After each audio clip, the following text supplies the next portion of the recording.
Hello everyone, welcome to another new video. In this video I will show you how to fix display black and white on Infinix GT30.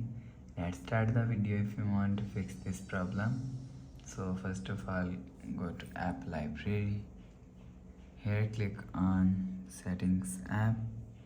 Now in setting, scroll down and click on display and brightness and turn off dark mode.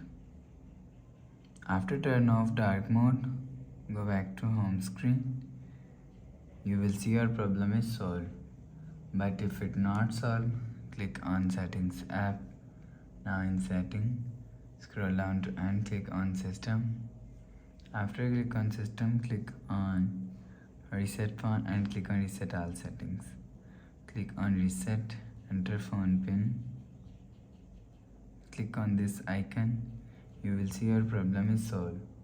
But if it doesn't fix this problem, go to app library, click on settings app.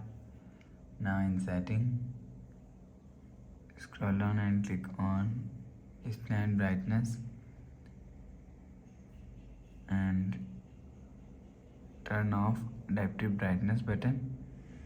Go back and click on system and click on accessibility.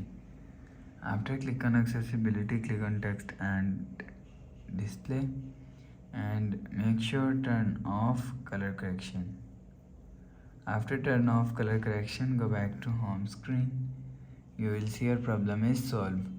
But if it not solved, click on settings app. Now in setting, scroll down to and click on battery and power saving. Click on power saving and make sure turn off sleep mode. After turn off sleep mode, go back to home screen. So you will see your problem is solved. So please subscribe for more new latest videos. Thanks for watching.